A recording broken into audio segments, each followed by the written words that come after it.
Unacademy. Let's crack it.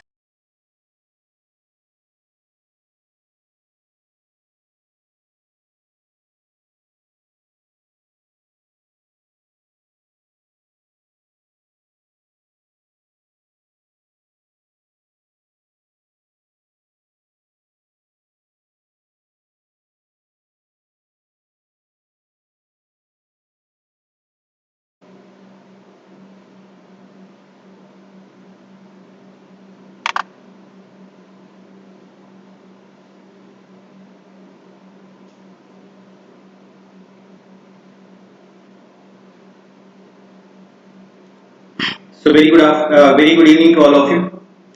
So कैसे हैं आप लोग? एक बार कमेंट सेक्शन में बताना if everything is okay, sound is okay, video is okay, everything is fine.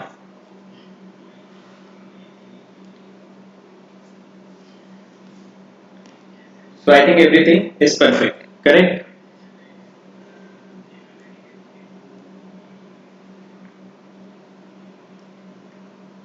So around 43 people are live.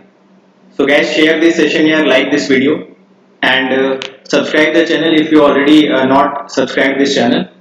ठीक है, ओके वेरी गुड. तो देखो आज का सेशन होने वाला है थोड़ा सा कैंडिड सेशन, थोड़ा सा हम लोग बहुत जनरल बातें करेंगे और मे बी आप में से बहुत सारे लोग इस चीज से रिलेट कर पाएंगे जो स्टोरी आज मैं आपके साथ डिस्कस करने वाला हूँ. सो वेरी ऑनेस्ट स्टोरी और मैं जस्ट एक पर्सपेक्टिव बताना चाहूंगा लाइफ का कि लाइफ में बहुत सारी चीजें होती हैं जो शायद हमें बाद में पता चलता है कि यार इनका होना काफी जरूरी था अपनी लाइफ में. उस टाइम पे हमें लगता है हमारे साथ बहुत बुरा हो रहा है, हमारा वक्त अच्छा नहीं चल रहा है, हम शायद डिजर्व नहीं करते बहुत सारी चीजें, हमारी किस्मत में नहीं बहुत सारी चीजें. पर अब जब थोड़ा आप आगे जाते हो, थोड़ा लाइफ में मेच्योर होते हो, तो आपको समझ आता है यार कि जो भी चीजें हो रही है मेरी लाइफ में ना, everything happens for a reason. Okay fine, ठीक है. साउंड ज्यादा ही आ रही है, ओके ठीक है. तो आज का सेशन भी यार ऐसे ही काफी कैंडिड सेशन होने वाला है. तो यहाँ पे मैं भी बताऊंगा आपको अपने बारे में बहुत सारी चीजें, एक जनरल कुछ हम लोग बातें करेंगे और होपफुली आप में से बहुत सारे लोग उस चीज से रिलेट भी कर पाएंगे. शायद आपकी भी लाइफ वैसी ही रही हो जैसी अभी तक की मेरी लाइफ रही है. शायद आपको भी सक्सेस जस्ट मिलने ही वाली हो, सक्सेस मिलने से आप कुछ ही कदम दूर होंगे, उसके पहले की लाइफ को आप शायद बहुत अलग नजरिए से देखते होंगे कि शायद यार मेरी लाइफ अच्छी नहीं थी या फिर मेरी लाइफ में बहुत सारी हार्डशिप थी. तो आपको सक्सेस मिलने से पहले और मिलने के बाद क्या क्या चेंजेस आते हैं पर्सपेक्टिव में, एज ए पर्सनैलिटी आप कैसे कंप्लीटली चेंज हो जाते हैं जस्ट अगर आपको एक छोटी सी भी सक्सेस मिल जाती है, then you completely change. Fine, okay very good very good. So around 68 people are live. So I would request everyone to share this session so that more and more people can join and they can get benefited by this session. उनको भी एक perspective अपनी life का मिल सके और शायद वो भी आगे चल के अपनी लाइफ में बहुत बड़ा चेंज ला सके. Fine, okay okay. तो उसके पहले कुछ जनरल बातें कर लेते हैं कि अभी जितने भी YouTube पे इनिशिएटिव्स हो रहे हैं, क्या आप लोग उनको फॉलो कर रहे हैं, आपको अच्छा लग रहा है? क्या हम लोग जितना भी हार्डवर्क अपने एंड से पुट कर रहे हैं, चाहे वो मैं हूँ, चाहे अंकित सर हूँ, चाहे आपके प्रमीत सर हो, कामेश सर हो, everyone is putting their best efforts, Pallav sir हो, everyone is putting their best efforts. तो हो सकता है बहुत सारी चीजें वर्कआउट करती हैं, कभी कभी कोई चीजें नहीं काम कर पाती, बट स्टिल हम लोग कम से कम ट्राई कर रहे हैं और आपके लिए कोशिश कर रहे हैं कि हर दिन एक सिस्टमैटिक तरीके से, चाहे वो अनअकैडमी प्लस हो, चाहे वो स्पेशल क्लासेस हो, चाहे वो यूट्यूब क्लासेस हो, थोड़ा सिस्टमैटिक तरीके से, ऑर्गेनाइज तरीके से आपको कंटेंट दे पाए. Fine, okay okay. तो एक बार मुझे बताइए कि क्या आपको ये सारे इनिशिएटिव्स अच्छे लग रहे हैं, आपका फायदा हो रहा है इनसे दिन ब दिन अगर आप इसको रेगुलरली फॉलो कर रहे हैं? Yes, okay fine. तो मुझे आप लोगों से एक क्वेश्चन पूछना है. सबसे पहला एक क्वेश्चन पूछना है, कितने लोग कमेंट सेक्शन में ऐसे हैं जिनको लगता है कि वो यार एक एवरेज स्टूडेंट है, they are not extra brilliant, वो शायद आईआईटी एनआईटी नहीं जा पाए, वो शायद आईआईटी नहीं जा पाए, maybe they are studying in some private college और मे बी शायद आप ऐसे कॉलेज में हो जहाँ पे बहुत सारे रिसोर्सेज अवेलेबल नहीं हो. तो कितने लोग ऐसा ईमानदारी से मुझे बताना कमेंट सेक्शन में, ऐसा मानते हैं कि यार ठीक है हम बहुत एक्स्ट्रा ब्रिलियंट तो नहीं है, मान लेते हैं ये बात आज की डेट में कि ठीक है हम एक्स्ट्रा ब्रिलियंट नहीं है यार, हम बहुत बिलो एवरेज भी नहीं, बट हम एक एवरेज स्टूडेंट है. हमें चीजें समझ में आती हैं, हमें सब कुछ समझ में आता है, बस शायद हमारे अंदर कॉन्फिडेंस की कमी है, थोड़ी सी अवेयरनेस की कमी है, थोड़ी सी मोटिवेशन की कमी है। अदरवाइज हम भी लाइफ में कुछ ना कुछ बड़ा कर रहे होते हैं। तो कितने लोग ऐसा मानते हैं? कमेंट सेक्शन में वेरी क्विकली यार लेट मी नो, क्योंकि ये आंसर जानना मेरे लिए बहुत जरूरी है। क्योंकि मैं आज जो आपको बताने वाला हूँ, शायद शायद आप लोग उसको रिलेट तभी कर पाएंगे ना जब आप कभी ना कभी एक एवरेज स्टूडेंट रहे होंगे। आपको शायद कभी किसी पर्टिकुलर टाइम पे प्रॉपर गाइडेंस नहीं मिला, किसी ने सही चीजें नहीं बताई, या आपने खुद एक्सप्लोर करी चीजें। तो देखो, दो कैटेगरी के लोग होते हैं, दो कैटेगरी के लोग होते हैं। एक होते हैं जिनको बचपन से ही बहुत अच्छे रिसोर्सेज मिल जाते हैं, बहुत अच्छा गाइडेंस मिल जाता है, बहुत अच्छे तरीके से सारी चीजों की सिस्टमैटिकली नॉलेज मिल जाती है। तो उनके लिए बहुत ही इंपॉर्टेंट रोल प्ले करता है कि वो फ्यूचर में अगर जाके अच्छे बनते हैं। तो जो अपनी अपब्रिंगिंग होती है ना, वो बहुत इंपॉर्टेंट रोल प्ले करती है। जनरली देखो, मेरा ऐसा ऑब्जर्वेशन है, पता नहीं आप लोग इस बात से कहां तक एग्री करेंगे, पर मेरा एक जनरल ऑब्जर्वेशन ये रहा है कि जनरली जो स्मॉल टाउन के लोग होते हैं, फॉर एग्जाम्पल एक मेट्रो सिटीज ले लो, दिल्ली, मुंबई, नोएडा, या फिर maybe any big city, you can say Kota बोल दो, कानपुर बोल दो, दीज बिग सिटीज। इन बिग सिटीज को छोड़ दिया जाए तो जनरली एक छोटे शहर से आते हैं, टीयर 3 सिटीज जिनको हम लोग बोलते हैं, टीयर 2 सिटीज जो हम लोग बोलते हैं। तो मेरा एक जनरल ऑब्जर्वेशन है कि उनके पास ना एक्स्ट्रा रिसोर्सेज की हमेशा से कमी रही है, एक्स्ट्रा गाइडेंस की कमी रही है। हमारे पेरेंट्स, हमारे ब्रदर या हमारे जो सीनियर्स होते हैं, उनकी भी एक काफी एवरेज सी लाइफस्टाइल रहती है। तो शायद उनको भी उतना एक्सपोजर होता नहीं कि अपने बच्चे को आगे कराएं क्या, और वो भी अच्छे से उनको गाइडेंस दे नहीं पाते। शायद इस वजह से ट्वेल्थ लेवल तक हम उतना बड़ा कुछ अचीव नहीं कर पाते जितना शायद एक प्रॉपर गाइडेंस, एक अच्छे एक अपब्रिंगिंग के तहत, एक अच्छे बैकग्राउंड के तहत शायद अगर हम वो कर पाते हैं। तो एक बार बताना, ये मेरा ऑब्जर्वेशन किस हद तक सही है? जो मैंने ऑब्जर्व किया, मैं गलत भी हो सकता हूँ, हो सकता है मेरा ये ऑब्जर्वेशन गलत भी हो, पर over the period of time मैंने ये चीज रियलाइज किया है कि जो टीयर 3 टीयर 2 सिटीज वाले स्टूडेंट्स होते हैं ना, उनके अंदर टैलेंट तो होता है, पर क्योंकि सही गाइडेंस, सही मोटिवेशन, सही से किसी ने बताया नहीं, जो सब लोग कर रहे हैं वही हम लोग भी करने चले गए। बाद में पता चला कि यार अगर किसी ने पहले बताया होता तो शायद और अच्छे तरीके से इसको हम लोग एग्जीक्यूट कर पाते। आई थिंक यार मेरे ऑब्जर्वेशन काफी हद तक सही है, क्योंकि क्योंकि मैं खुद उसी कैटेगरी से बिलोंग करता हूँ कि शायद अगर मुझे भी इनिशियल टाइम पे काफी अच्छे रिसोर्सेज, गाइडेंस, मोटिवेशन, एक्सपोजर, सबसे इंपॉर्टेंट चीज एक्सपोजर, पता ही नहीं होता करना क्या है, आगे चल के करना भी होता है। तो हम लोग क्या करते हैं, हमारी कैटेगरी के जो लोग होते हैं खुद ही एक्सप्लोर करते हैं चीजें, जाते हैं 10 चीजें अटेम्प्ट करते हैं। 10 चीजें अटेम्प्ट करने के बाद उसमें से 4 चीजें अपने लिए होती हैं, 6 चीजें नहीं होती, कभी डिमोटिवेट होते हैं, कभी मोटिवेट होते हैं, खुद ही लड़ते फिरते रहते हैं इधर उधर। धीरे धीरे करके हम लोग चीजें एक्सप्लोर करते हैं। आई थिंक सब लोग इस बात से एग्री करेंगे यार कि हमारे पास एक प्रॉपर सोर्स ऑफ मोटिवेशन नहीं होता है। ठीक है, तो मैं भी आपको अपनी स्टोरी बताता हूँ यार, शायद आप लोग इससे रिलेट कर पाओगे। बहुत बहुत काफी टाइम से मैं सोच रहा था कि आप लोगों से ये चीजें शेयर करूं। शायद शायद आप में से जितने भी लोग लाइव में, अगर एक की भी लाइफ इससे चेंज हो पाए, एक भी बंदा अगर इससे मोटिवेशन लेके कुछ बड़ा कर पाएगा, तो मैं अपने आप को काफी काफी हद तक लकी समझूंगा कि मेरा ये सेशन आपके लिए फायदेमंद रहा। तो फटाफट आप मुझे ये बताइए, क्या मैं ये सेशन स्टार्ट करूं? Should I start this session?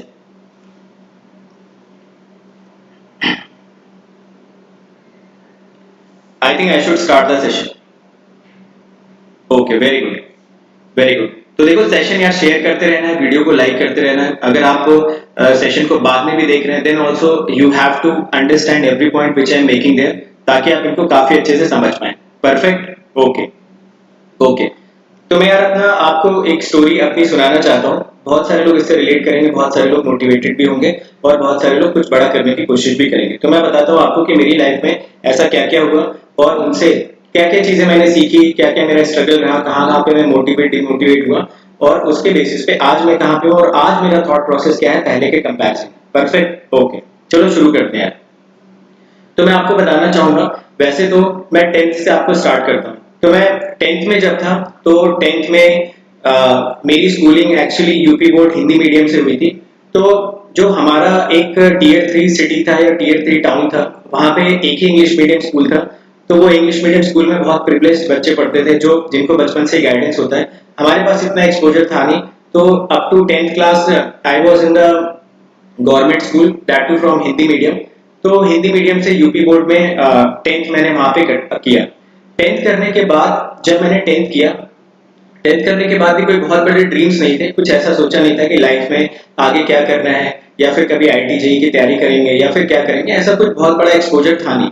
पर हुआ क्या, 10th क्लास में जब मैंने यूपी बोर्ड का एग्जाम दिया तो आज से आप अगर देखोगे काफी सालों पहले तो यूपी बोर्ड्स में मार्क्स लाना बहुत मुश्किल होता था। तो आपके अगर कोई सीनियर होंगे, आपके ब्रदर होंगे तो उनसे आप पूछना, तो आपको बताएंगे भी कि यूपी बोर्ड में यार मार्क्स लाना काफी मुश्किल होता है। तो जब मैंने 10th क्लास में हिंदी मीडियम से अपना यूपी बोर्ड का एग्जाम अटेंड किया, तो उस टाइम पे मैंने अपने पूरे के पूरे डिस्ट्रिक्ट में टॉप किया था। मैं पढ़ने में अच्छा था नो डाउट, बट इतना ज्यादा एक्सपोजर नहीं था कि कौन सी चीजें अच्छी होती हैं, क्या खराब होता है। तो बस मैंने 10th में अपने डिस्ट्रिक्ट में टॉप किया। जब मैंने अपने डिस्ट्रिक्ट में टॉप किया तो फिर मैंने 12th भी वहीं से किया, same UP board Hindi medium. वहां पे भी मेरे ठीक ठाक मार्क्स आ गए। फिर मैंने अपने पापा से बात की कि अब मुझे क्या करना चाहिए। तो उन्होंने बोला कि यार तुम क्या करो, तुम चले जाओ कानपुर और कानपुर में जाके फिर आईआईटी जेईई की प्रिपरेशन करो। अब डिफरेंस ये हो गया कि जब कानपुर में मैं गया तो कानपुर में 12th तक तो मेरा हिंदी मीडियम था, बिल्कुल एब्सोल्युटली हिंदी मीडियम। उसके बाद जब मैंने कोचिंग करी 12th के बाद मैंने ड्रॉप लिया। ड्रॉप लेने के बाद जब मैं कोचिंग करने गया तो कोचिंग में आपको सबको पता होगा कि फिजिक्स होता है, केमिस्ट्री होता है, मैथ होता है आईआईटी जेईई की प्रिपरेशन के लिए। अब जो हम लोग यूपी बोर्ड में 12th लेवल तक फिजिक्स पढ़ते हैं, जो मैथ पढ़ते हैं और जो केमिस्ट्री पढ़ते हैं, अगर कोई यूपी बोर्ड का होगा तो अग्री करेगा कि उसमें यार ऐसा कोई लेवल नहीं होता जिससे हम लोग जेई लेवल के क्वेश्चंस को क्रैक कर पाए। कितने लोग इस बात से एग्री करते हैं? अगर उनकी फैमिली में कोई यूपी बोर्ड से रहा होगा या उन्होंने कभी यूपी बोर्ड से पढ़ाई करी होगी तो आपको पता होगा यार उसका लेवल ऐसा जैसा बहुत कुछ खास नहीं होता कि जेई लेवल के क्वेश्चंस को आप क्रैक कर पाओ, या 12th के साथ साथ ही आप कोई बड़े बड़े फिजिक्स के क्वेश्चंस हो गए, इलेक्ट्रोस्टैटिक्स हो गया या फिर ऑप्टिक्स हो गया, उनको आप क्रैक कर पाए। इस बात से आप लोग अग्री करते हैं? Tell me. आई थिंक करते हो यार आप लोग। आई थिंक किसी न किसी के साथ तो ऐसा जरूर हुआ होगा। तो हमको पता होता है कि यार बहुत ज्यादा यूपी बोर्ड में मार्क्स लाना या फिर पास हो जाना is not a big deal, but उसको आप आगे कॉम्पिटिटिव एग्जाम में कैरी कर पाते हैं या नहीं कर पाते, that is totally different issue. Yes और no? That is totally different issue. तो मैंने क्या किया, तो मेरे पापा ने काकादेव में जाके मेरा एडमिशन करवा दिया 3 कोचिंग्स में। तो आप लोग भी अगर कभी कानपुर से किसी ने कोचिंग किया होगा तो उस टाइम पे यार कोचिंग चलती थी आशीष बिश्नोई और अनीश श्रीवास्तव और पंकज अग्रवाल। ये 3 लोग थे वहां के जो सबसे बड़े स्टारबॉर्ड्स थे, जो सबसे फेमस माने जाते थे। आशीष बिश्नोई मैथ्स पढ़ाते थे और अनीश श्रीवास्तव फिजिक्स पढ़ाते थे और पंकज अग्रवाल पढ़ाते थे केमिस्ट्री। तो जब मैं वहां पे गया यार तो मैंने पहली बार किसी मेट्रो सिटी में इतने बड़े लेवल पे कदम रखा था और अपने आगे सामने की सारी चीजों को देख रहा था। तो मुझे बड़ा अंदर से घबराहट होती थी, बहुत इंफीरियरिटी लगता था यार कि मैं अपने आसपास लोगों को देखता था कि कोई इंग्लिश में बात कर रहा है या फिर कोई इंग्लिश में फटाफट चीजें लिखे जा रहा है। टीचर कुछ बोलता था तो वो उसको फटाफट कैच करके लिख देते थे। मैंने अभी तक सब कुछ सीखा था हिंदी में, सारी चीजें मुझे हिंदी में आती थी। वहां पे इंग्लिश में वो परपेंडिकुलर भी बोलते थे तो मुझे बहुत अजीब सा लगता था, वो मेरे दिमाग में घुसता नहीं था कि what is the meaning of perpendicular. और अगर कोई बोलता था फ्री रेडिकल, केमिस्ट्री की मैं क्लास में बैठा तो टीचर पढ़ा रहा है कि फ्री रेडिकल, तो वो मेरे दिमाग में बात बैठती ही नहीं थी कि what is the meaning of free radical, समझ में ही नहीं आता था। फिजिक्स में मैं पढ़ने गया तो फिजिक्स में टीचर ने बोल दिया सूडो फोर्स। सूडो फोर्स सुनना था कि हालत खराब हो गई। अगल बगल वालों को देखा तो उनसे सारे क्वेश्चंस लग रहे हैं, फटाफट वो लोग फ्री बॉडी डायग्राम बनाए जा रहे हैं। तो मैंने क्या किया, 1 महीने तक तो मैंने बहुत कोशिश की। 1 महीने तक मैंने बहुत कोशिश की कि यार मैं पूरा एफर्ट लगाता हूँ, यार मेरे पापा ने इतने पैसे लगा दिए। तो मेरे दिमाग में ये कहीं ना कहीं बैक ऑफ द माइंड था कि यार ठीक है, नहीं एफर्ट करना है यार, कुछ ना कुछ करते हैं। पर एफर्ट तो तब करते नहीं यार जब कुछ समझ में आता। क्लास में जाके बैठते थे, 3 घंटे मैथ्स की क्लास की, सब कुछ ऊपर से चला गया। फिर चलो थोड़ी बहुत हिम्मत जुटा के केमिस्ट्री की क्लास में बैठे, 3 घंटे वहां बैठे, वहां से भी सब ऊपर से चला गया। फिर और थोड़ी हिम्मत जुटाई कि नहीं चल रहा, अगले दिन फिजिक्स समझेंगे, पूरा फोकस करेंगे। फिजिक्स की क्लास में बैठे, वहां से भी 80-90% चीजें ऊपर से चली गई। तो मैंने क्या किया यार, लगभग 1 महीने के बाद मैंने क्या किया, सरेंडर कर दिया। मैंने कहा अब जो होगा देखा जाएगा, अपने बस की बात तो है नहीं ये आईआईटी जेईई ये सब कर पाना। हम तो क्या करेंगे, पापा ने पैसे लगा ही दिए तो अब घर पे बताना जरूरी तो नहीं है कि हम कोचिंग नहीं जाते हैं, तो ऐसा घर पे बताना जरूरी तो नहीं है। तो मैं क्या करता था, कभी मेरे पापा का फोन आता था, उस टाइम पे मोबाइल नहीं था मेरे पास, तो जहाँ पे मैं रहता था वहीं पे उनके पास एक लैंडलाइन टेलीफोन था, उस पर कभी कभी फोन आता था। तो पापा मुझसे पूछते थे कैसी चल रही तैयारी, और फिजिक्स में क्या पढ़ा, केमिस्ट्री में, मैथ्स में। तो मैं बोल देता था हाँ तैयारी बढ़िया चल रही है, सब कुछ अच्छा चल रहा है, सब समझ में आ रहा है, क्योंकि मैं उनको होपलेस नहीं करना चाहता था। पर मैंने 1 महीने बाद कोचिंग जाना छोड़ दिया। मैंने कहा कोचिंग अपने बस की बात है नहीं, कोचिंग जाना छोड़ दिया। तो देखो आप लोग भी इस बात से एग्री करोगे यार कि आप जब कहीं जाते हो तो आपको बनाने वाले बहुत कम लोग मिलते हैं, बिगाड़ने वाले आपको ज्यादा लोग मिल जाते हैं। तो मैं क्या किया वहां पे, मेरी भी ऐसे लोगों से फ्रेंडशिप होने लगी जो मेरी कैटेगरी में थे, जो किसी न किसी छोटे शहरों से आए थे, उन्होंने कभी अंग्रेजी का कोई एक शब्द भी नहीं सुना था और बैठ के वहां पे सूडोफोर समझने की कोशिश कर रहे थे। कोई बैठ के फ्री रेडिकल समझने की कोशिश कर रहा था, कोई इनऑर्गेनिक केमिस्ट्री के बड़ी बड़ी इक्वेशन रट रहा था बैठ के। तो एक महीने बाद कुछ ऐसा ग्रुप बन गया ऐसे लोगों का जो ऑलरेडी सरेंडर कर चुके थे, जो अपने घर पे यही जाके बोलते थे कि हाँ तैयारी अच्छी चल रही। तो हम लोगों ने वहां पे क्या किया यार, हम लोग क्या करते थे, डेली एक ये सेट पैटर्न बना लिया था कि डेली हम लोगों को जाना है, एक कोई ना कोई मूवी जरूर कंप्लीट करनी, भले वो मूवी दोबारा देखनी पड़े। ये हम लोगों ने फिक्स कर लिया कि यार हमारा जो पूरा ग्रुप है वो जाएगा, डेली जाएगा और कोई ना कोई एक पिक्चर जरूर देखेगा, क्योंकि कहीं ना कहीं तो टाइम बिताना है, कुछ ना कुछ तो चाहिए माइंड को पीस। तो हम लोग क्या करते थे, डेली जाते थे, एक मूवी देखना शुरू करते थे। कोई कानपुर का होगा तो उसको पता होगा कि कानपुर में काका देव के पास जो विकास नगर है, वहां पे आपके बहुत सारे, एक गुरुदेव एक मम्मी, तो वहां पे हम लोग जाते थे। एक तरीके से ऐसा समझ लो वहां पे हमारा खाता चलता था कि वहां पे पहुंच गए और मूवी देखना चालू कर दिया। 2 महीने बीते, 3 महीने बीते, 4 महीने बीते, मूवी पे मूवी देखे जा रहे हैं, एक एक मूवी 4-4 बार 5-5 बार देख रहे हैं। घर से जो पैसे आ रहे हैं उस पे चले गए मूवी देखने। अब हुआ क्या कि बैक ऑफ द माइंड ये भी गिल्ट हो रहा था कि यार थोड़ा थोड़ा पढ़ते, यार थोड़ा थोड़ा एफर्ट करते तो शायद समझ में आता। बहुत सारे बच्चे एफर्ट करते करते सीख भी रहते धीरे धीरे, पर हम लोगों ने क्या किया कि बहुत जल्दी सरेंडर कर दिया और बहुत जल्दी हार मान ली कि अब होने वाला कुछ है नहीं, खत्म करते हैं। जो 5-6 महीने बचे एंजॉय करते हैं उसको, और फिर जाएंगे वापस से बीएससी वगैरह कर लेंगे घर पे, और उसके बाद देखेंगे क्या करते हैं क्या नहीं करते। टीचर वगैरह की वैकेंसी आती है तो टीचर वगैरह बन के आराम की लाइफ गुजारेंगे। तो ये हमारे बैक ऑफ द माइंड चलता था। पर जब जैसे जैसे 5 महीने 6 महीने गुजरे, आईआईटी का एग्जाम धीरे धीरे करीब आने लगा, तो अंदर उतनी ही ज्यादा गिल्ट फीलिंग बढ़ती चली गई कि घर पे आप बताएंगे क्या, अगर पूछेंगे सिलेक्शन क्यों नहीं हुआ तो क्या बोलूंगा घर पे, एआई ट्रिपल ई, यूपीटीयू, इन सारे ही एग्जाम्स में करेंगे तो करेंगे क्या। तो मैंने क्या किया एग्जाम से 2 महीने पहले, आईआईटी में तो पता था होना है नहीं तो उसमें तो सरेंडर कर दिया, एआई ट्रिपल ई अपने बस की बात थी नहीं, उसमें भी सरेंडर कर दिया। अब बचा यूपीटीयू का एग्जाम। यूपीटीयू में अच्छी बात ये थी कि जो पेपर आता था वो हिंदी इंग्लिश दोनों में आता था। तो मैंने क्या किया, सिर्फ हिंदी वाला पोर्शन पढ़ पढ़ के यूपीटीयू का पेपर अटेम्प्ट किया, और यूपीटीयू के पेपर में मेरी रैंक आ गई। यूपीटीयू की जब मेरे पेपर में रैंक आ गई तो मुझे काउंसलिंग के लिए जाना था। हालांकि जब मेरा आईटी में सिलेक्शन नहीं हुआ, एआई ट्रिपल ई में नहीं हुआ, तो मेरे घर वालों ने मुझसे पूछा कि तुम्हारा सिलेक्शन क्यों नहीं हुआ, तो मैं उनको बताता था कि मेरा तो नहीं हुआ है, पर मेरे साथ के भी 10 लोग थे मेरे हॉस्टल में, उनका भी नहीं हुआ।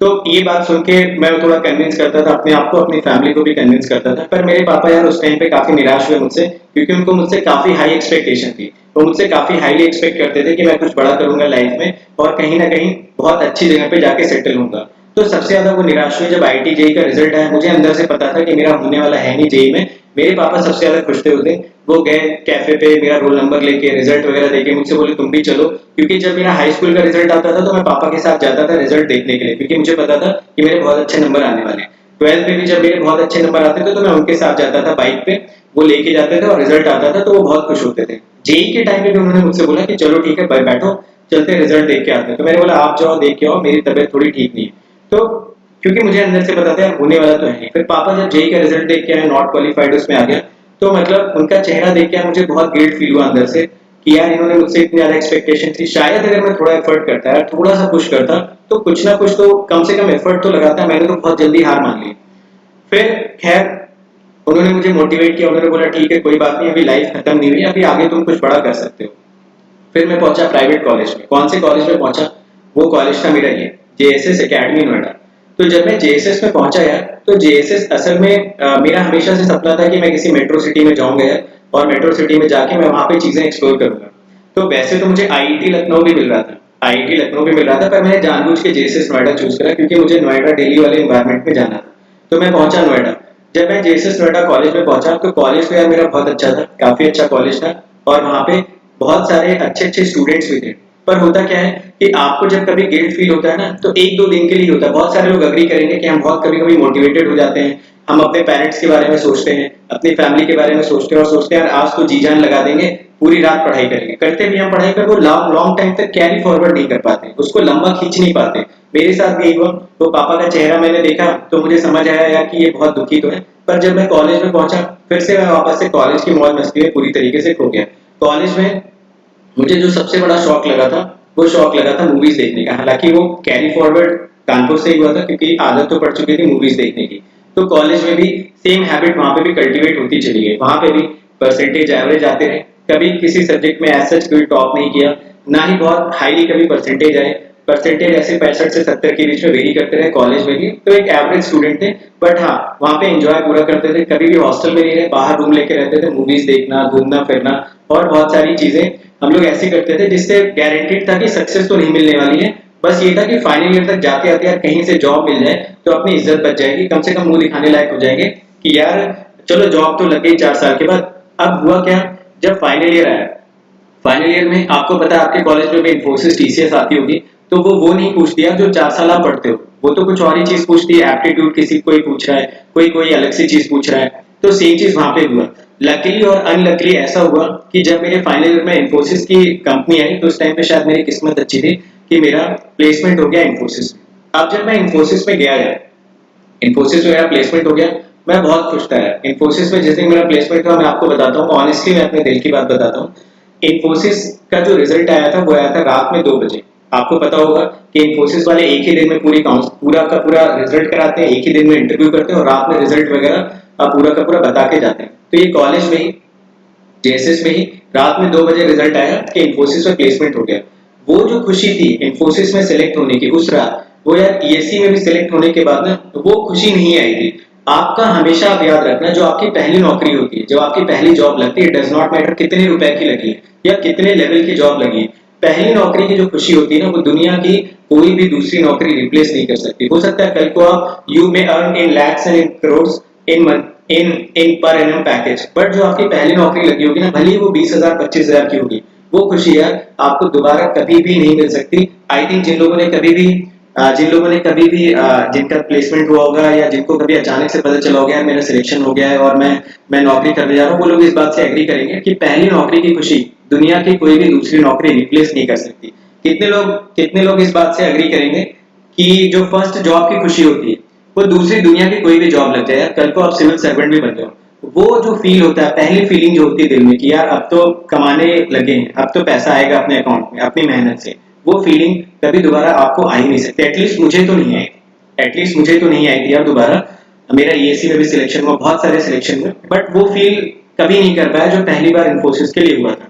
खैर, जब मैं इन्फोसिस के लिए जा रहा था तो उस टाइम पे मैंने देखा कि मेरे बहुत सारे फ्रेंड जो कि जेएसएस के थे, काफी अच्छे स्टूडेंट थे, उन लोगों का भी इन्फोसिस में प्लेसमेंट हुआ था, पर उन्होंने इन्फोसिस का प्लेसमेंट ड्रॉप किया और वो कोचिंग के लिए चले गए। कोई सिविल सर्विसेज के लिए चला गया, कोई इंजीनियरिंग सर्विसेज के लिए चला गया, कोई गेट के लिए चला गया। तो मैंने अपने पापा से पूछा कि पापा मैं इन्फोसिस और गेट और ये सब, मेरे सारे दोस्त गेट की कोचिंग कर रहे हैं, ईएससी की कोचिंग करने जा रहे हैं और मेरा तो मन है कि मैं इन्फोसिस में जाऊं। तो मेरे फादर ने मुझसे बोला कि अगर तुमको इन्फोसिस में जाना है तो तुम इन्फोसिस में जाओ, ये जो सिविल सर्विसेज और इंजीनियरिंग सर्विसेज और गेट की जॉब होती है, ये कोई उतनी अच्छी जॉब तो होती है नहीं, तुम क्या करो, तुम इन्फोसिस में चले जाओ, प्राइवेट सेक्टर अभी बूम पे है, तो वहां पे बहुत आगे निकल जाओगे, यूएस चले जाओगे, यहाँ चले जाओगे, वहां चले जाओगे। तो मतलब उन्होंने एक तरीके से मेरे मन की बात कह दी जो मैं सुनना चाह रहा था उनसे। मैं इन्फोसिस में पहुंचा।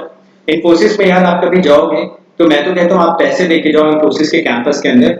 इन्फोसिस के कैंपस के अंदर लगता ही नहीं था कि आप इंडिया के अंदर हो। इन्फोसिस का कैंपस जहाँ पे आपकी ट्रेनिंग होती है, जहाँ पे आपके 9 मैसेज होते हैं, वहां का जो एक सिनेमा हॉल, अगर कोई इन्फोसिस के मैसूर कैंपस पे रहा होगा तो उसको पता होगा कि वहां पे आप पूरी की पूरी वर्ल्ड क्लास फैसिलिटी होती है। आपको सिंगल रूम मिलता है, आपको बिल्कुल एसी रूम, पहली बार हम लोग एसी रूम में पहुंचे थे जहाँ पे 24 घंटे में एसी मिलता था और बहुत ही highly I would say stabilized environment था। वहां पे काफी कुछ अच्छा चल रहा था और आराम से ट्रेनिंग भी चल रही थी। पर मुझे यार धक्का तब लगा वहां पे जब मेरा 1 मंथ कंप्लीट हुआ और 1 मंथ के बाद मेरे अकाउंट में सैलरी आई। 1 मंथ के बाद मेरे अकाउंट में सैलरी आई थी 13,000, मुझे अभी भी याद है 13,000 सैलरी वहां पे आई थी। ट्रेनिंग के दौरान इतनी की सैलरी आपको मिलती है वहां पे। उस टाइम पे यार मुझे थोड़ा थोड़ा अंदर से रियलाइजेशन होने लगा। मैं थोड़ा पीछे मुड़ के मैंने देखा, मैंने बोला यार 10th 12th में भी ऐसा कुछ नहीं था कि मेरिट में आ गए थे, टॉप कर लिया था। 12th के बाद भी ना तो आईटी निकाला, ना तो एयर ट्रिपल में कोई रैंक है, ना तो कुछ और अचीवमेंट है लाइफ में। अब इन्फोसिस में आके बैठे हुए हैं। कल को अगर कोई मुझसे पूछ देता है कि बेटा तुम्हारी अचीवमेंट क्या रही है लाइफ में, इन 22 सालों में तुमने क्या अचीव किया है, तो मैं अपने अंदर ही अंदर सोचने लगा यार कि अगर कोई मुझसे पूछता है ये चीज तो मैं उसको जवाब क्या दूंगा। मैं क्या बोलूंगा कि मैंने पिछले 22 सालों में क्या अचीवमेंट किया। मैं ये बोलूंगा कि मैं जेएसएस नोएडा से पढ़ा हूँ, ये मेरी अचीवमेंट है, या ये मैं बोल दूंगा कि मैंने 10th में डिस्ट्रिक्ट टॉप किया। कौन पूछने वाला है कि 10th में तुमने डिस्ट्रिक्ट टॉप किया है या 10th में तुम 2 सब्जेक्ट में फेल हो गए थे। कोई वैल्यू तो है नहीं। ना ही कोई इस बात को सोच के तुमको बहुत रिस्पेक्ट देने वाला है कि तुम इन्फोसिस जैसी मल्टीनेशनल कंपनी में एज अ ट्रेनी ज्वाइन हो। तो मुझे उस टाइम पे बहुत गिल्ट अंदर से फील होने लगा। मैंने थोड़ा अपना सेल्फ रियलाइजेशन शुरू किया। उस टाइम पे मैंने डिसाइड किया यार कि अब ये नाउ एंड नेवर वाला सिचुएशन आ चुका है। 12th वाली चीज तो चलो मैं ये मान के टाल सकता हूँ कि मैं इनमेच्योर था और मुझे हिंदी आती थी, इंग्लिश आती नहीं थी। दुनिया भर के एक्सक्यूजेस मैं दे सकता था उस टाइम पे, जो काफी हद तक जस्टिफाइड भी थे। पर अब किस बात का एक्सक्यूज दोगे? 4 साल बीटेक कर लिया अंग्रेजी में, अंग्रेजी में सारे के सारे पेपर्स लिखे, हिंदी अंग्रेजी वाला बैरियर तो खत्म हो गया। जो एक्सपोजर पहले नहीं था, नोएडा दिल्ली जैसी सिटी में आके रहने लगे, वो एक्सपोजर का भी इशू नहीं है। अब अगर कोई मुझसे पूछता है तो मेरे पास कम से कम कोई एक्सक्यूज तो है नहीं देने के लिए, और मुझसे कोई पूछेगा तो मैं करूंगा क्या? फिर मैंने वापस से अपने पापा को फोन किया। मैंने बोला कि मेरा इन्फोसिस में मन लग नहीं रहा है, बताओ क्या करूं। तो वो बोलते हैं यार इन्फोसिस कोई कंपनी होती है क्या, तुम क्या करना चाहते हो? तो मैंने बोला मैं चाहता हूँ कि मैं पीएससी वगैरह या फिर कोई गेट वगैरह की तैयारी करूं, या कुछ ना कुछ करूं, मतलब बड़ा कुछ ऐसा करूं कि जिससे मेरा थोड़ा सा अचीवमेंट आ जाए। मेरा जॉब से मतलब नहीं है, मुझे ये मतलब नहीं है कि मैं कल को जॉब करूंगा कि नहीं करूंगा, बट मुझे अपनी अपने लाइफ में एक अचीवमेंट मुझे ऐड करवानी है। तो उन्होंने मुझसे बोला कि ठीक है, इन्फोसिस वगैरह जो है अगर चला सकते हो तो चलाओ, साथ के साथ तैयारी कर सकते हो तो करो, नहीं कर सकते हो तो छोड़ के आ जाओ, आराम से तैयारी करो। पर यार वो टर्निंग पॉइंट था मेरी लाइफ में, जब मैंने बैठा। मुझे अभी भी याद है, मैं एक एक हफ्ते रात रात भर बैठ के सोचता रहता था कॉपी पेन लेके कि मैं कर क्या रहा हूँ यहाँ पे। कोडिंग कर रहा हूँ, डीबीएमएस की कोडिंग कर रहा हूँ, बैठ के मैं वहां पे सी प्लस प्लस सीख रहा हूँ। कोई बोल रहा है कि सन जावा का सर्टिफिकेशन ले लो, कोई बोल रहा है कि ऐसा कोर्स कर लो, वैसा कोर्स कर लो। तो मैं रात रात भर बैठ के सोचता रहता था इन्फोसिस में कि यार मैं कर क्या रहा हूँ अपनी लाइफ में। फिर वन फाइन डे मैंने सोचा यार अब आर या पार का गेम खेलते हैं, जो भी करना होगा अब खत्म करके देखते हैं। फिर मैंने डिसाइड किया यार, दिसंबर में मैंने रिजाइन किया। दिसंबर में मैंने इन्फोसिस से रिजाइन किया था, 21 नवंबर को रिजाइन किया था। वो रिजाइन प्रोसेस होते होते दिसंबर आ गया था। अगले ही साल 2013 में मेरा 2013 में मुझे पता चला कि ईएससी का एग्जाम होने वाला है जून में। तो मैंने रिजाइन किया। मेरे पास सिर्फ और सिर्फ 5 महीने बचे थे, 5.5 महीने। मेरे पास कोचिंग करने का टाइम था नहीं, ना ही मेरे पास बहुत ज्यादा रिसोर्सेस थे। तो मैंने वहां से जॉब से रिजाइन किया और मैं आ गया वापस। वापस आने के बाद मैंने सारे के सारे रिसोर्सेज कलेक्ट किए, ईएससी में देखा कितना पोर्शन आता है, और मैं उस टाइम पे एक दिन में 16-16 घंटे में पढ़ाई करता था बिना कुछ सोचे समझे। बस मुझे ये पता था यार मुझे ईएससी में सिलेक्शन होना है, कैसे भी करके मुझे सिलेक्ट होना है, बस मुझे रैंक चाहिए। उस टाइम पे मैं बिल्कुल सारी चीजें भूल गया, बिल्कुल दुनिया भूल गया था। 16-16 घंटे सुबह से शाम तक मैं पढ़ाई करता था, थ्योरी पढ़ता था, प्रीवियस ईयर क्वेश्चंस लगाता था। पूरी मैंने जी जान लगा दी 4 महीने के अंदर अंदर। और 2013 वाले में मेरा सिलेक्शन ऑलमोस्ट हो गया था। इंटरव्यू में मुझे 74 मार्क्स मिले थे, तो 5 मार्क्स से रह गया था। पर जब मेरी इंटरव्यू वाली कॉल आई थी ना, फिर मुझे कॉन्फिडेंस हो गया था यार कि अब अगर मैंने इंटरव्यू निकाल लिया है, मेरा रिटर्न नहीं भी होता तो अगले साल तो मैं रैंक लेके आने ही वाला हूँ। अब मैं कुछ ना कुछ लाइफ में बड़ा कर सकता हूँ। तो मैंने अपने पिछले 23 साल के इतिहास में, अगर 23 साल का मैं अपने कैरियर का आपसे बयान करूं, तो मैंने सिर्फ वो 5 महीने थे जिसमें मैंने अपने सारे के सारे सेंसेस को कंट्रोल किया था। जो पांचों इंद्रियां होती है ना, पांचों इंद्रियों को मेरे पूरे बस में थी। वो 5 की 5 इंद्रियां उन 5 महीनों के दौरान मैं अपने आप से जो चाहता था वो करवाता था। मेरा मन होता था 16 घंटे पढ़ने का, मैं नॉन स्टॉप पढ़ाई करता था सुबह से शाम तक। मेरे दिमाग में दूसरी कोई चीज आती ही नहीं थी 5 महीने तक। जब मैंने एक बार सेंसेस पे काफी हद तक कंट्रोल करना सीख लिया और मेरा सिलेक्शन हो गया, तो जब आपको रिजल्ट मिलता है ना आपके हार्डवर्क का, तो वो भी एक बड़ी एडिक्टिव चीज होती है। अगर आपने कभी हार्डवर्क किया ना और उसका आपको रिजल्ट मिल गया, तो उसका जो नशा होता है ना, वो दुनिया के सारे नशे उसके आगे फीके। फिर आपको एहसास होने लगता है कि यार अगर मैंने इस चीज में अपना हार्डवर्क लगा दिया तो मुझे रिजल्ट मिलने वाला। हो सकता है 2 महीने बाद, 3 महीने बाद, 4 महीने बाद मिले, पर रिजल्ट मिलने लगता है। तो मुझे ना वहां से इसकी हैबिट पड़ गई। मुझे लग गया कि अगर मैं किसी भी चीज के पीछे लग जाऊं और उसमें मैं अपना जी जान लगा दूं, तो रिजल्ट तो मुझे मिलने ही वाला है। और रिजल्ट एक बार मिला तो फिर उसका नशा धीरे धीरे बढ़ने लगता है। आप लोगों ने भी शायद लाइफ में बहुत छोटे छोटे या बड़े बड़े बहुत सारे गोल अकम्प्लिश किए होंगे। तो एक बार कमेंट सेक्शन में मुझे बताना कि अगर आप कभी भी मेहनत करके कोई छोटा बड़ा कैसा भी गोल अचीव करते हो, तो क्या वो आपको कॉन्फिडेंस देता है या नहीं? क्या वो आपको एक सेंस ऑफ फुलफिलमेंट देता है या नहीं? क्या वो आपको एक सेंस ऑफ अचीवमेंट अंदर से देता है कि नहीं यार ठीक है, मैंने अपना जान लगाया और ये चीज यार मुझे मिल गई। तो हार्डवर्क के बाद जब कोई चीज मिलती है ना, तो उसका यार नशा ही अलग होता है। उसके आगे दुनिया के सारे नशे, सारे मजे, सब कुछ फीके होते हैं, जो आपका हार्डवर्क के बाद जो रिजल्ट आता है। कितने लोग इस बात से एग्री करेंगे यार? मुझे लगता है सबकी लाइफ में कोई ना कोई अचीवमेंट होती है, छोटी या बड़ी मैटर नहीं करती। कभी ना कभी कुछ ना कुछ तो आपने अचीव किया होगा। भले ही उसको आप पब्लिक प्लेटफॉर्म पे बता नहीं सकते हो, भले आप उसको आप 4 लोगों के सामने बैठ के बोल नहीं सकते हो मेरी अचीवमेंट है, पर अंदर ही अंदर आपको पता होता था कि यार मैंने इतना हार्डवर्क किया तो इतना मैंने गेन कर लिया। यस और नो? बिल्कुल प्रैक्टिकल बात है यार, बिल्कुल प्रैक्टिकल बात है। मुझे नहीं लगता इस बात से कोई डिसएग्री करेगा। तो उसी चीज को ना थोड़ा लॉन्गर फॉर्मेट में लेके जाओ, उसी चीज को लॉन्गर फॉर्मेट में लेके जाओ, मतलब थोड़े बड़े गोल सेट करो। और बड़े गोल्स के लिए फिर जाहिर सी बात है बड़ी मेहनत चाहिए, तो बड़ी मेहनत करते हैं।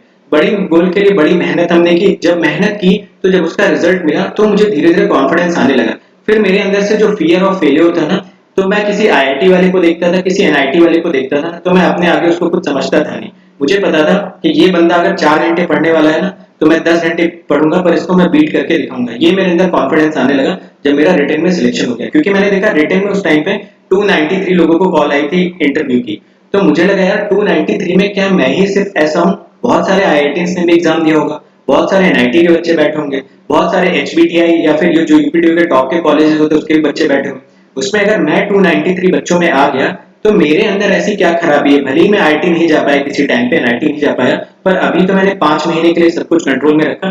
फिर मेरे अंदर इतना कॉन्फिडेंस आ गया कि अगर कोई बताता था कि मैं आईटी दिल्ली से हूँ, मैं आईटी बॉम्बे से हूँ, तो मैं अपने आगे उसको कुछ समझता था नहीं। मुझे पता था कि अगर ये 4 घंटा पढ़ेगा तो मैं 10 घंटे पढ़ के इसको बीट तो मैं करूंगा, जरूर करूंगा, चाहे जैसे करूंगा। तो वो मेरे अंदर धीरे धीरे कॉन्फिडेंस बिल्डअप हुआ। ये बिल्डअप इसलिए हुआ क्योंकि मैंने 5 महीने तक बिल्कुल जी जान अपनी लगा दी थी। उसका मुझे रिजल्ट भी मिल गया इमीडिएट। कभी कभी क्या होता है, रिजल्ट इमीडिएट नहीं मिलता है। हालांकि मेरा फाइनल सिलेक्शन नहीं हुआ था 2013 में, बट मुझे लगने लगा था कि अब मैं काफी चीजें अकम्प्लिश कर सकता हूँ। तो जब आपको सेल्फ रियलाइजेशन होता है ना, जब आपको सेल्फ रियलाइजेशन होता है कि आपकी लाइफ में कोई बड़ा अचीवमेंट नहीं है ना, उस टाइम पे आदमी कुछ भी कर गुजरता है। ये रियलाइजेशन अगर आपको अभी नहीं है तो करो, अगर नहीं कर पाते हो तो एवरेज में सेटल रहो, कि ये मैं आपसे बोल रहा हूँ। अगर आप एक एवरेज स्टूडेंट हो और आप एवरेज लाइफ में सेटल हो जाते हो, तो ये आपकी गलती है, आपके अलावा किसी तीसरे इंसान की गलती नहीं है ये।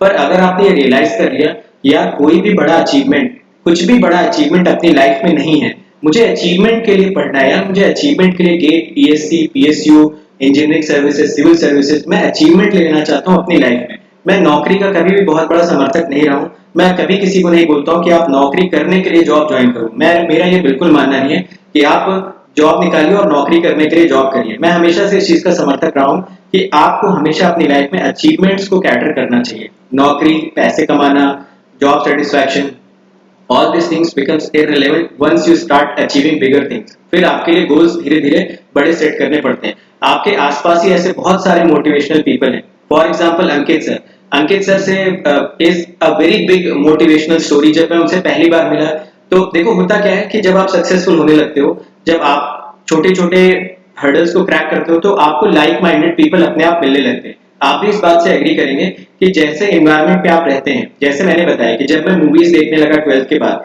मैं जाता था घूमने, मैं जाता था गुरुदेव और मम्मी में मूवीज देखने, तो मेरे आसपास का सर्कल भी वैसा ही बन गया था, वैसे ही लोग मेरे आसपास रहते थे, मुझे उन्हीं लोगों के साथ मजा आता था। फिर मैं कॉलेज में गया, तो कॉलेज में मेरे आसपास वैसे ही पैसिव लोगों से दोस्ती हो गई, जिनको एक्टिव लाइफ से कोई मतलब नहीं था। कॉलेज गए, आके सो गए, मूवीज देखी, सेमेस्टर हुआ तो एक दिन पहले पढ़ लिया, नहीं भी पढ़ा तो काम चल रहा है, तो वैसे ही लोग मिलते चले गए। पर जब मैंने थोड़ा सा पोटेंशियल अपना रियलाइज किया और मैंने हार्डवर्क रखा, तो मुझे यार लाइक माइंडेड लोग मिलते चले गए। अंकित सर मुझे मिले, उनको मैंने देखा, तो he was a highly inspirational figure. The way he struggled, उनका जो स्ट्रगल स्टोरी है, उनका तो अलग ही लेवल का स्ट्रगल स्टोरी है। तो उनसे मैं मिला, उनसे काफी मोटिवेट हुआ, उन्होंने बहुत सारी चीजें उनसे मैंने सीखी। तो मेरे कहने का मतलब है, जब आप लाइक माइंडेड पीपल के साथ रहते हैं, पॉजिटिव लोगों के साथ रहते हैं, ऐसे लोगों के साथ रहते हैं जो बहुत बड़ा करने का सपना देखते हैं, तो आप जीवन में धीरे धीरे करके अच्छा करने लगते हैं। आप नेगेटिव लोगों के साथ रहते हैं, नेगेटिव बातें सुनते हैं, नेगेटिव सराउंडिंग रखते हैं, जिनके कोई बड़े ड्रीम्स नहीं है, जिनको कोई सक्सेस की हंगर नहीं है, तो धीरे धीरे आप भी पैसिव होते चले जाते हो। तो हमेशा ये रियलाइज करो यार, अगर आपकी लाइफ में कोई बड़ा अचीवमेंट नहीं है, तो बड़ा अचीवमेंट लेने के लिए पढ़ो।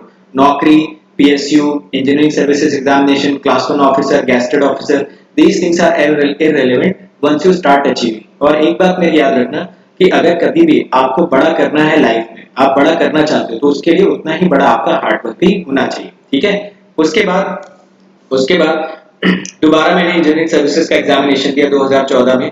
वापस से मैं पहुंचा यूपीएससी। यूपीएससी की गेट पे पहुंचना एक बहुत बड़ी बात होती है। यूपीएससी के गेट पे पहुंच के सेल्फी लेने का एक अलग ही प्राउड मोमेंट होता है। मैं चाहूंगा आप भी जाओ यूपीएससी के गेट पे, सेल्फी लो, सेल्फी लेके वहां पे टैग मुझे जरूर करना कि विशाल सर आपने हमें किसी भी फॉर्म में गाइड किया, not exactly in terms of education कि आप मुझसे प्लस पे पढ़ रहे हो, आप मुझसे स्पेशल क्लास में पढ़ रहे हो, यूट्यूब पे नहीं भी पढ़ रहे हो, मेरे किसी सेशन से मोटिवेट हुए, या किसी भी तरीके से अगर मैंने आपकी XYZ तरीके से हेल्प की, तो जरूर मुझे टैग करना। जब भी आप जाना यूपीएससी के गेट के बाहर, वहां एक सेल्फी जरूर लेना। और मुझे टैग करना कि सर मैं भी यूपीएससी के गेट के सामने आज खड़ा हो गया हूँ और अब भी मैं लाइफ में जाके कुछ बड़ा करने वाला हूँ। तो मैं जरूर चाहूंगा यार कि मेरा कोई स्टूडेंट, मेरा कोई जूनियर या फिर मेरा कोई, आप लोग हमारी फैमिली की तरह हो, सारे लोग छोटे भाई बहन जैसे ही हो, तो मैं जरूर चाहूंगा कि यार आप लोग जाएं और ये जो गेट सामने आपको दिख रहा है स्क्रीन पे, इस गेट के सामने खड़े होइए, प्राउडली प्राउडली जाइए, सूटेड बूटेड, या फिर अगर आप बॉय हैं, अगर गर्ल है तो गर्ल के लिए भी आपके फॉर्मल ड्रेसेस होती हैं, आप लोग जरूर जाइए वहां पे, एक सेल्फी लीजिए, सेल्फी लेने के बाद जरूर मुझे टैग करिए कि सर मैं भी आज यूपीएससी के गेट के सामने खड़ा हूँ और मैं अंदर अंदर जा रहा हूँ इंटरव्यू देने। So that proud moment nobody can take with you. ये जो प्राउड मोमेंट होता है ना यूपीएससी के गेट के सामने खड़े होने का, ये जो प्राउड मोमेंट होता है ना, ये आपसे दुनिया का कोई इंसान छीन नहीं सकता है, कोई कहीं पे भी आके खड़ा हो जाए। यूपीएससी के अंदर घुस के अगर एक बार इंटरव्यू किया है, आज देख के अगर आप आ गए हो ना, तो किसी के सामने भी खड़े होकर बोल सकते हो यार यूपीएससी में घुस के मैंने इंटरव्यू दिया है। कितने लोग देते होंगे यूपीएससी के अंदर घुस के इंटरव्यू एक साल में? बहुत ही कम लोग, और अगर एक ब्रांच स्पेसिफिक कर लें तो शायद 200-300 लोग एक साल में ऑल ओवर इंडिया। तो that is a very big achievement that everyone should accomplish at least। मैं नहीं बोल रहा हूँ कि तुम ईएससी की नौकरी करो, बाद में करो, नहीं करो, I do not care, it is totally your choice what you want to do after the selection. हमेशा सिलेक्शन होने के बाद डिसीजन लीजिए, सिलेक्शन होने से पहले नहीं। तो जरूर ऐसा करिए, जरूर एक बिग लीप लो यार अपनी लाइफ में, जरूर आप जाइए यहाँ पे और मुझे जरूर बताइए कि मैंने भी इंजीनियरिंग सर्विसेज का एग्जामिनेशन दिया, और अपने आसपास प्राउडली बताइए सबको, प्राउडली बोलिए कि यार I am an engineering services officer, I have given the UPSC interview which is a very big achievement, which is accomplished by very few people in India out of lakhs and lakhs of engineers. So I would like to see at least every one of you who is in the comment section that at least someday or the other they are going on the gate of this particular UPSC gate. Fine. चलो, तो मैं ये बोलना चाहता हूँ कि एक big leap सब लोग लो यार। और जितनी स्टोरी मैंने सुनाई मेरे ख्याल से बहुत ही जनरल स्टोरी है, कोई भी टीयर 3 का स्टूडेंट होगा इससे बहुत आराम से रिलेट कर लेगा, कोई भी प्राइवेट कॉलेज का स्टूडेंट होगा इसको बहुत आराम से रिलेट कर लेगा। तो यार अगर मैंने बड़ा किया आप भी बड़ा कर सकते हो। और मैं ऐसा नहीं बोल रहा हूँ कि मैं सक्सेसफुल हो गया, मैं देखो बार बार अपने सेशंस में बोलता हूँ सक्सेस रिलेटिव होता है। हर दिन आप 10 तरह के सक्सेस को अचीव करते हैं, 10 तरह के फेलियर को अचीव करते हैं। तो कोई भी दुनिया का इंसान ये नहीं बोल सकता कि मैं आज की डेट में, आज अपने पास 18 जुलाई की डेट है तो मैं 18 जुलाई के बाद से सक्सेसफुल हो गया। सक्सेस हमेशा रिलेटिव होता है, कभी सक्सेसफुल होते हैं आप, कभी फेल हो जाते हैं, कभी मोटिवेट डिमोटिवेट, वो डेली बेसिस पे चलता रहता है। पर अचीवमेंट हमसे कोई नहीं ले सकता, मुझसे ये कोई नहीं बोल सकता कि तुम्हारी कोई अचीवमेंट है। मैं बोल सकता हूँ सक्सेसफुली प्राउडली कि यार मैंने ईएससी क्वालिफाई किया, एक बार नहीं दो बार, मैं 3 बार गया यूपीएससी के अंदर इंटरव्यू देने। तो ये अचीवमेंट मुझसे कोई नहीं ले सकता। मैं कभी डिमोटिवेट हो सकता हूँ किसी बात की वजह से, किसी वजह से मैं बुरा फील कर सकता हूँ, अच्छा फील कर सकता हूँ, पर आपके जो अचीवमेंट्स होते हैं ना वो आपसे कोई भी दुनिया का आदमी छीन नहीं सकता है, नो मैटर व्हाट। सबको ये बात समझ आ गई? तो होपफुली आपको ये पॉइंट समझ आ रहा होगा कि आप अपना थोड़ा सा माइंडसेट चेंज करो। आप जॉब के लिए, नौकरी के लिए, इन सारी चीजों के लिए जो आप पढ़ते हो ना, that actually creates pressure on your mind. अगर आप अचीवमेंट के लिए पढ़ोगे, क्या कल को अगर मैं बन गया तो क्या, अगर मैं ये बन गया तो क्या होने वाला है, उसके बाद मेरी लाइफ में क्या चेंजेस आने वाले, मैं कहां से कहां पहुंचने वाला हूं, मेरी लाइफ में एक बहुत ही बड़ा लीप आने वाला है यार। मैं 0 से हीरो तक का सफर तय कर लूंगा with in a matter of seconds. आपके यूपीएससी का रिजल्ट आया, लिस्ट में आपका नाम आ गया, तो आप चुटकियों में 0 से हीरो बन जाते हो यार, चुटकियों में 0 से हीरो बन जाओगे। तो बहुत ही कम टाइम लगता है, बट पर्पस ये है कि आपका माइंडसेट वैसा होना चाहिए, आपका माइंडसेट पॉजिटिव होना चाहिए, आपकी सराउंडिंग वैसी होनी चाहिए, आपके मेंटोर्स वैसे होने चाहिए जिन्होंने खुद लाइफ में स्ट्रगल करके चीजों को अचीव किया। इसके अलावा मैं आपको बता देता हूँ कि उसके बाद मैंने क्या क्या किया। तो ये मेरी कुछ अचीवमेंट्स हैं। ऑल इंडिया रैंक 25th मैंने अचीव करी 2014 में 98, सारे के सारे पब्लिक सेक्टर्स मेरे निकलने लगे। उसके बाद फिर मैं साथ के साथ टीचिंग भी करने लगा, क्योंकि मुझे काफी ज्यादा मन होता था कि मैं एस्पिरेंट्स के साथ इंटरेक्ट करूं, उनकी समस्याओं को समझूं, उनको सुलझाऊं एंड ऑल। मैंने ब्रीफली इंडियन रेलवे में भी सर्व किया था as a group A gazetted officer, फिर मैंने वहां से रिजाइन कर दिया, फिर मैं आ गया वापस से इंडियन टेलीकम्युनिकेशन सर्विसेज में, वहां पे भी मेरा मन नहीं लगा, वहां पे भी as a group A gazetted officer में पोस्टेड था, वहां से भी मैंने रिजाइन कर दिया, वापस से मैं आया टीचिंग फील्ड में। तो जब मैं टीचिंग करने लगा, टीचिंग के साथ साथ मैंने और भी 1-2 नई चीजें अपनी स्टार्ट की, वो मैं कभी आपसे अलग से बात करूंगा। तो जब मैंने टीचिंग स्टार्ट की तो टीचिंग में भी मेरा हमेशा से यही एम था कि हमारी सराउंडिंग ऐसी होनी चाहिए कि हमें हर एक फील्ड में बेस्ट बनना है। वहां पे भी हम लोगों ने बहुत हार्डवर्क किया।